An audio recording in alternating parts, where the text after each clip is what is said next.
Thinkers, balik lagi bareng gue Sultan Raffi, tentunya konten bola Sam. Kali ini gue masih bersama Andre. Kali ini lu udah lihat kita berdua pakai jersey Persib. Tentunya kita akan membahas Persib Bandung. Sini gue mau ngebahas rekap Persib Bandung di putaran pertama. Kalau kita lihat Persib ini lawan tim-tim besar cukup kesulitan ya. Dimana kita sudah 3 kali kalah. Ini per hari ini tuh kita terakhir match lawan Persibaya ya. Kalah lawan Persija, Arema sama Persebaya. Itu tiga-tiganya laga klasik, laga besar, dan kita nggak bisa cetak gol. Menurut lu gimana nih komposisi Persib di putaran pertama ini? Apa yang harus dibenahi sama Coach Robert? Menurut gue ya, dilihat dari match awal sampai terakhir kemarin sama Persibaya, Persib tuh masih naik turun dan masih istilahnya ragu lah. Dan mentalnya juga itu sih, emang mental pemain saat main sama tim besar tuh kayak Persija tuh, kayak down gitu. Misalnya udah kebobolan, pemain kayak gimana ya? Kayak kebingungan gitu ya. Kebingungan. Si Robert juga kayak udah masukin 2 striker segala macem, tapi belum ada gitu kan, belum ada. Wah, butuh apa sih Persib tuh? Mental, menurut gua mental pemain tuh harus diperbaiki sih. Iya, emang secara ininya kelihatan sih ya di mana kayak pemain gue sih berat dari pemain asing ya. Wander sama Castillion. Dia di 3 match besar itu benar-benar redup, nggak kelihatan. Kalau lihat gol-golnya Wander, Jobri kan tuh lawan-lawannya kayak lawan Persiraja, lawan Persipura, ya itu lawan-lawan tim papan bawah lah. Sedangkan begitu lawan tim papan atas benar-benar nggak bisa apa-apa, benar-benar nggak kelihatan malah kan. Ya gua ini sih emang kurang worth it sih emang ngelihat dari si Wander sama Castillion sekarang ya. Kayak nggak kayak musim kemarin tuh, musim yang harus ditunda gitu kan. 2020 ya? Ya, musim yang harus ditunda. Gue lihat pemainnya dia main lebih ngotot, lebih kayak gimana, ganas. Kita di prank dulu di awal musim sama mereka. Di musimnya kan Wander hancur banget kan? Kayak apa tahu. Taunya dia bagus gitu kan. Taunya sekarang dia ngeprank gitu. Nah, kita dibalik gitu kan. Tapi, wah, main 2 striker, mainin sayap-sayapnya yang menurut gua kurang worth it. Gimana mereka ngandelin bukan Febri saat mereka datang berdua, bukan Fred saat yang harusnya ngebantu mereka berdua.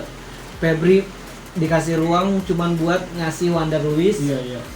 Dan saat jeda misalnya babak kedua atau akhir-akhir babak kedua, Febri diganti sama Castillion, Beckham yang masuk. Menurut gua itu belum skema yang belum bagus sih, dimasukin. Tapi 2 striker. Kalau kita lihat ini kan Robert setiap match line up-nya beda-beda nih. Kadang 4-4-2, kadang 4-3-3. Dimana kalau awal-awal kan sering duet Klopp sama Rashid nggak tergantikan kan. Tapi makin kesini kalau gue lihat 2 pemain ini masih bisa dirotasi nih. Contoh kayak Rashid sekarang absen ke Palestina. Sana masih ada nama Dado. Terus Beckham balik lagi kan yang sebelumnya ngebela timnas. Nah, di mana 3 gelandang ini justru lebih bagus dibandingkan kita pakai 2 gelandang. Jadi kayak nggak punya jembatan nih. Kan sekarang peran Ethan kan jadi jembatan dari tengah ke depan. Di mana kalau kita 2 striker itu benar-benar nggak kelihatan banget kan. Striker nunggu 2 di depan, gelandang di tengah 2. Jadi gapnya nih terlalu jauh kan. Di mana antara gelandang sama striker. Sehingga banyak beberapa kali ketika Robert ngubah ke 4-4-2 ya justru malah nggak jalan formasinya kan. Gue feeling nih Persib tuh bagusnya itu 4-2-1-3 kan. Beckham yang di attacking. Di situ Beckham tuh paling ngidupin. Kalau nggak ada Rashid sama Klok, mungkin misalkan Klok akumulasi terus si Rashid juga kan di negaranya. Menurut gue di situ ada Dedi, ada Abdul Aziz yang lainnya gitu kan. Karena Abdul Aziz tuh bukan posisi yang gelandang, bertahan juga bukan gitu kan. Sentral juga nggak terlalu sentral, dia ikut-ikutan kemana-mana gitu kan. Menurut gua Beckham yang di sini tuh memang benar menjembatani striker, menjembatani gelandang. Karena Beckham tuh di sini pasti ngoper ke sayap, ke striker langsung. Dan kalau misalkan langsung tiba-tiba diganti 4-4-2, menurut gua kayak gimana ya, si pemain-pemain ini kayak kebingungan. Ya kayak gimana ya, tiba-tiba mungkin belum terbiasa kali ya dengan formasi 4-4-2, jadi makanya sedikit bingung kan adaptasi lagi. Menurut gue kalau formasi awal sampai akhir gitu-gitu aja, misalkan 4-2-1-3, menurut gue bakalan Persib bakal ini sih, bakal maksudnya bertahan terus maksudnya dari performanya gitu kan, stabil lah ya, stabil gitu kan.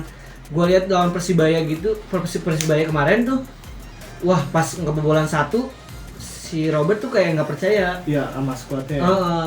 Kalau menurut gue, kalau 1 gol itu masih bisa dikejar, waktunya juga masih panjang. Tapi Robert malah tiba-tiba masukin formasi yang benar-benar pemain itu kebingungan kayak Beckham. Iya. Tiba-tiba Beckham ada di sayap. Contohnya misalnya Beckham nggak bisa di sayap. Kalau Robert ini istilahnya dia pengen memanfaatin Beckham, cuma dia juga pengen manfaatin striker asingnya yang ada 2. Jadi mau nggak mau yang dikorbanin si Etam nih, si Beckham, dia main di sayap kanan. Sedangkan kalau gelandang itu kalau nalurinya bagaimanapun mau ditaruh posisi manapun pasti dia bakal masuk juga ke tengah, jemput bola kayak kemarin kelihatan kan. Walaupun Castillo masuk, Etam kadang jemput ke tengah. Sehingga ruang di kanan ini cuma paling yang doang yang bisa eksploitasi. Jadi ya benar-benar kurang worth it lah menurut gua kalau 4-4-2. Bener. Karena di Indonesia tuh jarang punya striker jarang formasi 4-4-2 dengan striker sejajar. Kecuali striker depan belakang, kayak misalkan second strikernya kayak dulu kan Persib punya Bauman sama EJ. Johnny Bauman. Nah di situ kan si Bauman bukan hanya di tengah. Dia lebih banyak jemput bola jemput bola, bantu pemain tengahnya gitu kan, naik lagi. Itu kan lebih worth it dibandingkan harus striker yang sejajar terus ngandelin sayap yang bukan memang posisi aslinya sayap kayak Beckham. Kalau mau 4-4-2 kayak kemarin, dia harus sebenarnya ganti Beckham masukin Castillo kayak gitu. Kalau dia mau kayak gitu kan, soalnya kan posisi asli si Febri itu ya memang sayap. Sedangkan kalau Beckham dia biasa di tengah, otomatis dia walaupun di sayap balik lagi ke tengah-tengah masih balik lagi gitu. Kalau gue lihat juga Febri main di 4-4-2 sama 4-3-3 atau 4-2-1-3 ini kayak kelihatan beda banget sih. Kalau 4-4-2 Febri kayak lebih baik nahan, main di area kanan aja nih, area sayap. Sedangkan kalau 4-3-3 dia lebih banyak coba masuk ke dalam nih. Karena kan banyak Klok atau Rashid ngasih bola-bola daerah nih, bola-bola kesukaan si Bow. Kayak zaman dulu Marcus Flores kan ngasih bola-bola ruang ke dia. Nah, itu menurut gua lebih worth it dibandingkan 4-4-2. Namun Robert kadang entah kenapa ya pengen coba manfaatin Castillo, cuma Castillo juga kelihatan kan dia kontribusinya nggak terlalu kelihatan. Menurut gue juga gitu sih, emang apa ya, Castillo sama Wander musim ini memang lagi bukan musim-musimnya. Menurut gue misalkan kalau Robert berani ya ganti mereka, dirombak lah ya. Kalau mau misalkan satu striker doang ya rombak gitu. Menurut gue karena striker asing sekarang ini 2 gitu kan, pemain asing 2 striker, sedangkan pemain lainnya cuma pemain lokal gitu kan.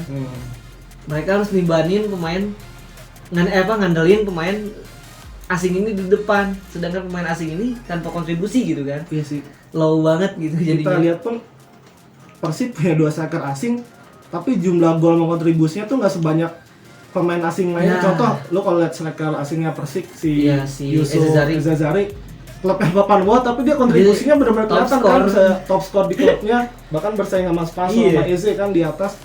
Itu baru gue lihat dulu juga Persiraja sebelum striker cedera tuh siapa ya yang siapa namanya? Aduh, pokoknya striker asingnya tuh dia juga sempat dominan kan, top skor tuh, masuk top skor. Sedangkan Persib dari squad komposisinya dia udah cukup mewah kan, dari kiper, belakang, tengah, sayap. Tapi striker ini benar-benar kalau kata gue bapuk banget lah. Gak ada yang finishingnya tuh, instingnya tuh killer banget tuh, nggak ada. Iya benar. Kalau menurut gue kalau misalkan harus striker 2 ini, menurut gue si Robert tuh satu aja sih. Menurut gue satu nih. Terus yang pemain asing kan sekarang dua striker asing. Menurut gue dia kalau misalkan berani ngeluarin 2 asing ini, dia cari satu gelandang atau gelandang kayak si Beckham lah, attacking. Iya, sama striker yang pas gitu. Menurut gua worth it sih, Persib bakal maju gitu kan. Performanya bakal stabil, permainannya bakal bagus gitu kan. Dilihat dari formasi yang sekarang menurut gua udah bagus, tapi Robert ini selalu kurang percaya sama formasi itu. Dia selalu pengennya 4-4-2 lagi, 4-4-2 lagi di akhir-akhir, padahal kalau dilihat misalkan kayak kemarin baru kemasukan 1 gol, kalau dia lebih berani dengan formasi itu, bisa jadi Persib ngebalik. Iya, paling bisa lebih cepat ngamen kedudukan lah ya, bisa bikin seri dulu. Bikin seri dulu gitu kan. Ternyata malah yang diharapin Bobotoh, mungkin Bobotoh lihat Robert malah nggak masukin dua pemain kayak siapa namanya Vizcara sama si Kasriong, dan ngeganti ini juga sayap-sayap yang benar-benar di babak pertama itu dua-duanya masuk. Iya, lagi bagusnya lah ya. Itu. Waduh, kata gua, waduh, ini Robert ada apaan gitu kan. Si Henhen juga lagi bagus gitu sama Febri di kanan. Waduh. Cuma Robert di sini kelihatan nih dimana mental pemain ini benar-benar begitu ketinggalan, plus golnya pun karena kesalahan pemain kan, ada defense error. Di situ justru malah semuanya jadi buyar. Konsentrasi udah benar-benar nggak jelas, banyak miss passing, positioning yang salah, sehingga lawan juga cepat nih bikin buat masukin gol kedua kan, si yang siapa? Bruno Moreira itu kan golnya menurut gua dasar banget lah, gol futsal. Bruno Taisi balikin lagi ke ini gol. Di sini kelihatan nih mana transisi koordinasi di belakang tiba-tiba jadi buyar gini mental pemainnya. Dan menurut gue si Nick sama Jupe juga kemarin kewalahannya emang sama sayapnya sih. Fullback sama si Jalando. Jalando selalu di gimana ya? Di Jalando maju, Taise udah tiba-tiba di depan. Jalando udah nggak bisa ngejar. Tinggal Jupe sama Nick Kuipers. Nick Kuipers juga kemarin kan pas gol si siapa? Bruno itu kan masih di depan. Out of position.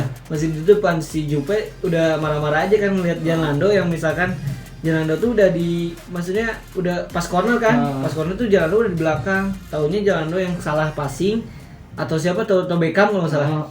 Salah passing. Terakhir tuh Beckham apa Klok gitu salah kontrol kan. Salah kontrol gitu kan, tiba-tiba kerebut si Jalando nggak bisa lari. Menurut gua dari backnya ini sih, kalau Jalando bukan tiba-tiba back yang bisa bertahan. Kalau menurut gua Ardi Idrus yang bisa terus bertahan gitu kan. Ardi bisa bertahan, bisa nyerang gitu. Pasti ada kekurangannya sih. Kan? Nah, kalau kita lihat kemarin, kalau menurut gue ya, kayaknya Persib tuh kehilangan sosok leadership nih, sosok pemimpin. Di situ kelihatan dimana ketika lawan Persija, lawan Arema itu ketika Etam digeprak atau di sliding didatengin pemain, itu tuh nggak ada yang datengin. Kalau dulu kan ada Haryono, ada Malisi, kalau mundur lagi ada Vlado. Orang yang pertama kali lindungi si pemain lain. Ini benar-benar kayak terlalu respect lah ya sama di lapangan tuh nggak ada gesekan-gesekan apa gitu, sehingga ya udah lawan jadi nyaman mau main kasar gimana pun kan. Mereka mentalnya cuma mental main, bukan mental maksudnya kalau fisik gitu tuh gimana sih harusnya kita gitu kan. Kayak lawan Persija Arema ini pemain lain nggak ada yang benar-benar ngotot gitu, nggak ada pemain yang benar-benar bisa ngelindungin. Sebenarnya Nick bisa, biasanya Nick tuh bisa, tapi Nick waktu lawan Arema tuh Nick gak ada ya? Dia absen Nick gak ada tuh. Terus di situ siapa ya? Supardi kan? Supardi main di back tengah cuma itu amburadul banget sih. Supardi mau ngelindungin pemain, dia aja nggak bisa ngelindungin diri sendiri gitu kan. Tiba-tiba keserangan gitu kan. Pasti intinya setiap lawan tim besar nih backnya nggak ada, terus nggak ada mental, bener-bener mental yang fight banget gitu kan. Nggak ada bener-bener mental yang buat taruh sama tim besar. Terus memang kekurangan back sih emang Persib. Kekurangan back dilihat dari semua tim, hanya Persib yang sebenarnya punya back tengah yang pemain muda juga ada kan, Indra Mustafa. Tapi Robert nggak berani. Tapi sedangkan dilihat dari Bali, Persija, Arema, pemain-pemain muda tengahnya aja dimainin. Karena mereka percaya gitu. Robert tuh nggak percaya di situ. Mungkin apa tekanan dari supporter ya bisa mempengaruhi, karena kalau kita lihat mundur sedikit, Robert pas di PSM pun justru beberapa kali ngorbitin pemain muda kan. Snawi, M. Arfan, Rashid yang dulu sempat cedera bisa hidup lagi. Terus pemain kayak Saldi, Rizky, Eka, pemain gitu kan dulu kan belum dikenal lah sejak di Poles sama Robert. Sekarang udah jadi pemain inti nih di bawah asuhan pelatih lain. Sedangkan di Persib, Robert kayak takut gitu kan, nahan kan. Kayak kelihatan sih pas lawan Arema di situ ada Indra, padahal sebelumnya tuh sebelum lawan Arema Indra sempat dimasukin tuh kayak buat lawan Persiraja buat panasin kaki lah istilahnya biasanya. Cuma entah kenapa Robert malah lebih milih Supardi yang bukan posisi naturalnya. Di situ kelihatan benar-benar kewalahan pas lawan Arema tuh. Menurut gue sih si Robert tuh bukan dari tekanan Boboto juga, maksudnya kan Boboto udah ngepercayain dia juga kan, walaupun kita maksudnya masih ada yang protes segala macam.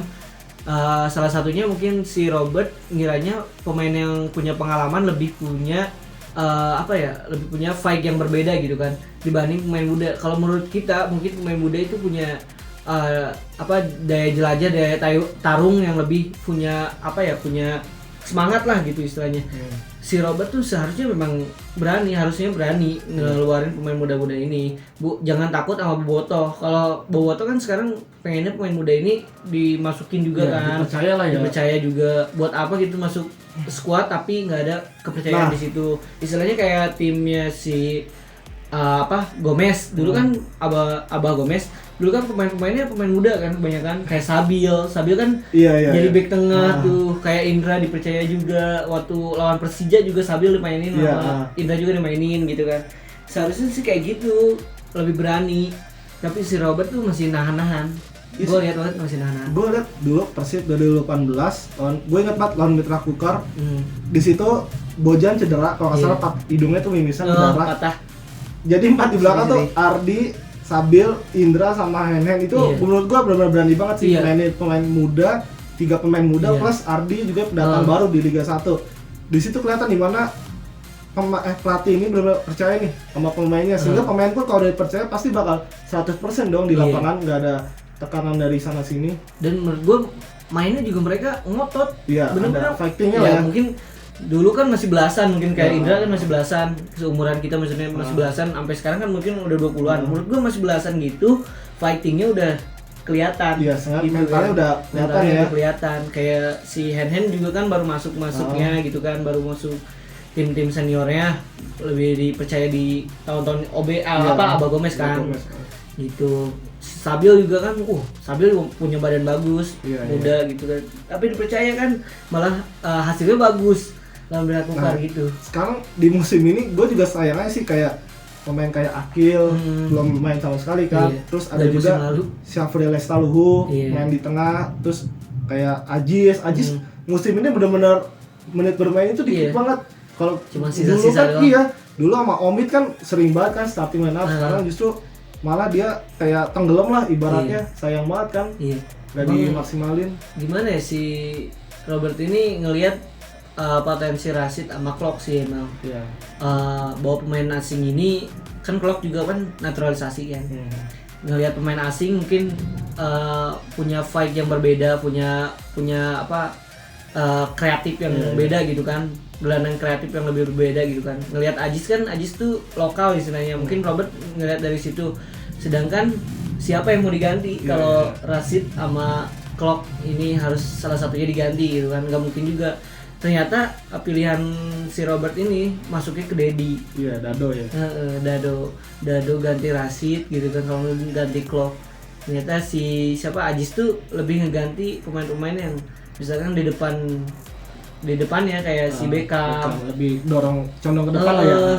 Si Klok tuh jarang banget diganti sama Ajis gitu kan. Apa mungkin karena formasi kali ya?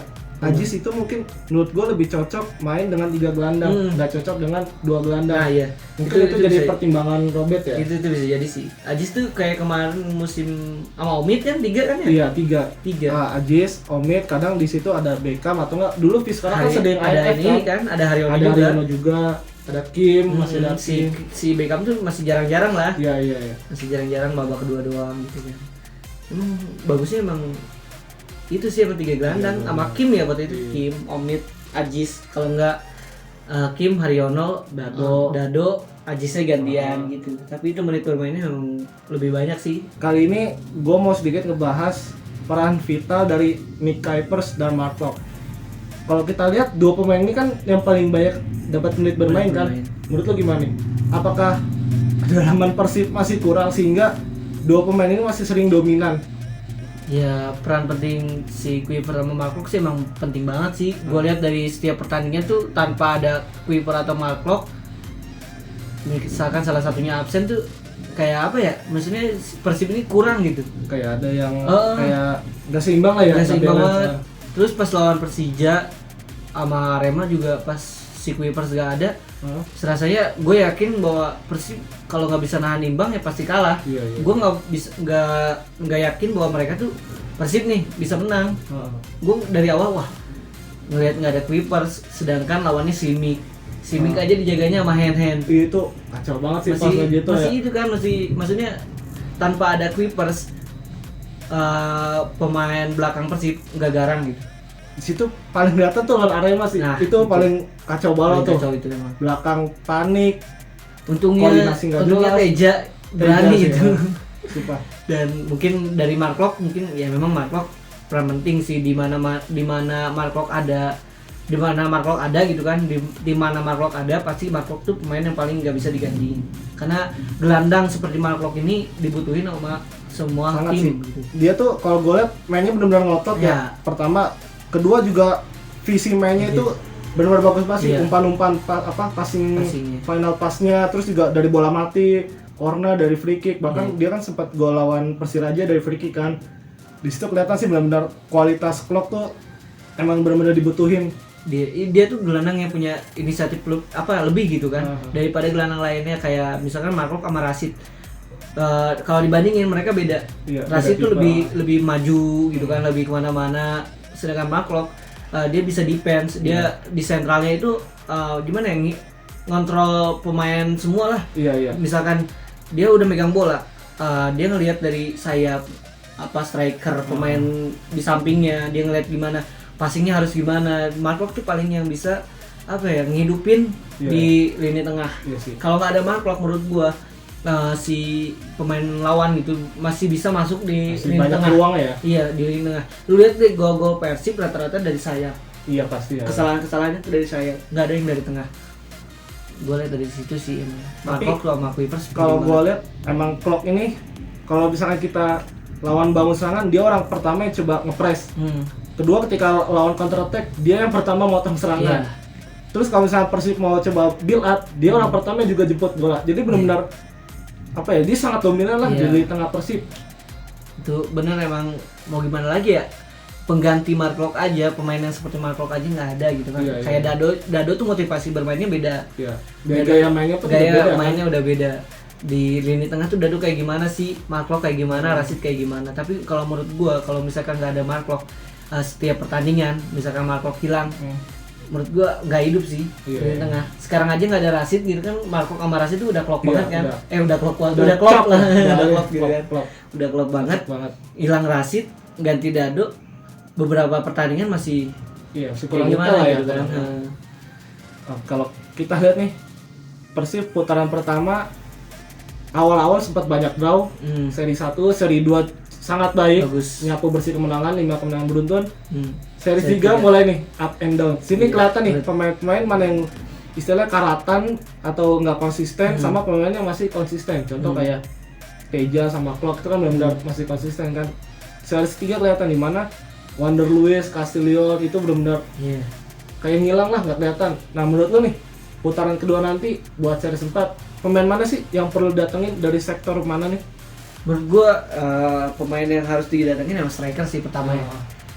Bagaimanapun juga striker ini kurang banget Persib. Masa gelandangnya hampir bisa nyamain gol striker kan. Rashid ya. Rashid, terus si Castillo juga kurang golnya kan. Dan golnya pun si Wander juga ada dari penalti kan. Menurut gua ya Wander atau Castillo out sih. Ganti gelandang salah satunya. Kalau misalkan mau dikeluarin dua-duanya ya striker sih. Striker ya Wander. Dua-duanya ganti. Masukin striker, satu gelandang. Menurut gua worth it sih kalau misalkan masukin satu gelandang asing sama satu striker asing. Iya sih. Gua juga setuju sih. Dua striker ini dirombak, datengin entah mau striker yang udah sering main di Indo atau yang bener-bener fresh baru datang. Itu gimana pelatih sama satu pemain di posisi gelandang. Ataupun gue sih pengen kalau nggak di gelandang di sayap sih. Kalau lihat musim ini sayap Persib itu benar-benar kalau kata gue melempem lah. Febri kadang bagus, kadang masih naik turun. Fresh, Fiskara kadang hidup, kadang redup. Erwin menang otot doang, banyak kurang begitu banyak kontribusi. Nah, menurut gue pemain sayap asing menurut gue bisa dicoba sih. Kan beberapa klub Liga 1 juga ada beberapa kan. Marukawa, terus ada juga ada Ciro yang di sayap. Di Barito ada si Rafinha ya kan. Jadi menurut gue bisa sih Persib coba datengin pemain asing untuk sayap. Dan juga datengin satu lagi striker lokal. ini benar-benar striker tinggal 2 doang kan. Sekarang Wander sama Castillo, Ezra di timnas. Di sini benar-benar kurang kelihatan banget nih, kurang banget posisi depan. Kalau dulu masih ada Ferdinand, itu menurut gua udah pas nih komposisinya kan. Cuma mungkin Ferdinand nggak mau jadi pilihan terakhir, makanya dia cabut. Jadi kalau dari gua paling striker rombak 2 sama datengin pemain lokal lagi nih. 1 striker sama 1 sayap. Menurut gua sayap ini perlu dikasih kayak teguran lah atau masukan jadi biar ada saingan sehatnya di dalam tim gitu sih. Menurut gue sih kalau misalnya komposisi sayap, menurut gue udah pas, tinggal si Febri sama Fred ini lebih berani. Kalau Fred gue lihat dari kemarin dia berani banget kan, nukuknya udah berani. Tinggal Febri nih, dia berani nusuk atau enggak gitu kan. Dilihat beberapa pertandingan Febri itu masih bola datang ke dia jarang nusuk, malah diberhentiin dulu, belakangin lagi. Malah nunggu hand malah hand kan yang lebih berani, banyak crossing-crossingnya juga. Malah hand yang lebih berani. Kalau menurut gue pemain yang harus dirombak sih beberapa pemain nih. Misalkan kayak Vizcarra, Castillo, Wander Luiz, menurut gue mereka udah bukan masanya di Persib sih, udah harus diganti. Tapi kalau dilihat dari gelandang juga sebenarnya harus ada yang diganti. Sebenarnya kalau gue lihat dari Dado juga kurang sih musim ini. Udah menurun lah ya. Udah menurun banget. Kalau harus diganti mungkin pemain-pemain yang lebih kreatif sih emang di lini tengah. Kalau misalkan mau sekalian striker gelandang di tengah kan ada Rashid, ada Klok yang walaupun dia orang Indonesia tapi kan tetap rasa asing lah ya. Satu lagi asing, menurut gue bakal lebih asik sih. Iya sih. Kalau misalkan si Robert memang lebih percaya memang dia keluarin 2 striker asing ini, misalnya 1 striker diganti sama 1 striker lagi, 1 striker asing, salah satunya bisa jadi back. Iya mungkin. Karena kan back masih gitu tuh. Tapi kalau back menurut gue paling pemain lokal cukup sih. Iya cukup. Cuma di tengah musim datengin pemain lokal itu menurut gua agak susah sih. Iya. Siapa yang mau datang tapi hanya untuk jadi pelapis, istilahnya kan, pelapisnya si Nick sama Iqbal Nevo. Kalau memang kan ini pandangan gua, maksudnya kalau memang Persib pengen lebih kuat lagi di lini pertahanan. Misalkan kalau punya 2 back asing, otomatis punya 2 back lokal. Iya. Si Ahmad Juprianto sama Iqbal Nevo. Walaupun memang Iqbal Nevo tuh pengalaman lebih jauh lah daripada pemain lainnya gitu kan. Tapi menurut gua kalau masuknya striker asing, defense tuh lebih aman Persib. Karena beberapa pertandingan tuh defense-nya masih kutar-ketir. Dilihat dari Jupe, walaupun Jupe punya pengalaman histori yang lebih bagus gitu kan daripada Nick di Indonesia. Tapi kan pengalaman pemain asing tuh sama fisik pemain asing tuh lebih beda gitu. Mentalnya lebih gimana gitu. 1 back asing yang kayak Bojan Malisi. Gue pengen kayak gitu tuh. Tapi emang pemain dari negara Balkan atau Eropa Timur kan emang benar-benar jiwa factor itu benar-benar kelihatan kan. Mereka nggak kenal takut, berani kalau ada apa-apa dia maju paling pertama. Emang kelihatan eranya Bojan sama Vlado. Itu memang benar-benar kelihatan sih kuat banget mental pemain belakang, sehingga kalau belakang udah ngeyakinin pemain lain, pemain juga percaya nih, udah yakin nih. Jadi pemain di depannya gitu, misalnya kayak gelandang atau sayap atau striker udah enjoy lah, istilahnya udah wah ritme tuh udah enak nih. Gelandang udah enak, kita ritmein aja main gitu kan. Jadi lebih leluasa pemain kayak gitu. Oke, berarti kalau dari lo striker sama gelandang, kalau nggak belakang. Iya. Kalau sayap menurut gua nggak perlu lah. Kecuali pemain back lah. Fullback sayap ya. Back sayap antara ada yang dilepas atau ditambah. Walaupun ada Bayu Fikri, menurut gue belum pas lah. Iya sih, belum kelihatan ya. Kita tuh sebenarnya posisi fullback yang paling rawan tuh sebelah kiri sih. Iya, sebelah kiri. Satu sisi ya diganti 3 kali tuh. Iya, sering dirotasi kan. Misalkan kita mainin Zalando, udah kelihatan defense-nya kurang. Kalau kita mainin Ardi, nggak bisa bantu serangan, nggak bisa nyerang. Kalau mainin Bayu Fikri di kiri pun kan bukan posisi naturalnya kan, dia sebenarnya aslinya bek kanan. Nggak kelihatan juga. Jadi karena di bek kanan juga dia kurang dipercaya sama Robert. Iya. Karena kan masih ada Henen sama Supardi. Belum masih ada satu lagi pemain muda, Mario Jardel. Iya, Jardel juga menit bermainnya juga kurang sih menurut gua. Kasihan. Makanya pemain-pemain muda di Persib tuh apa harus keluar dulu mungkin ya? Menurut gua sih ya harus sih. Kayak Jola. Oke, jadi itu dia rekapan Persib di putaran pertama bareng sama Andre. Jadi ada beberapa lini yang harus dibenahi, terutama di depan, gua sih sama Andre pengennya datengin 2 striker baru atau 2 strikernya dilepas, datengin pemain yang fresh ya, yang lebih baru lagi. Jadi semoga Persib di putaran kedua nanti di series 4, 5 sama 6 bisa lebih baik lagi, bisa lebih konsisten sehingga bisa juara nggak nih kayak musim ini? Gue yakin sih bisa. Walaupun saingannya memang banyak sekarang kan. Kayak Bali, Arema, Bayangkara, Persibaya. Persibaya. Dan menurut gue Persib pasti juara. Peluang lu Persib juara dari 1 sampai 100 1 sampai 10 ada yang angka berapa? 9 ya? 9. Gua sih juga 9 tapi paling nggak musim ini 3 besar lah. 3 besar. Antara mungkin Persib Bayangkara Bali atau Persib Bayangkara Bali sama Arema atau ya pokoknya udah pasti ada Persib lah. Iya. Ya. Harus ada Persib lah. Ya kayak gitu ya. Oke, jadi itu dia prediksi Persib mau di putaran 2 sama rekapan Persib di putaran pertama bareng Andre. Sampai ketemu lagi di konten bola berikutnya.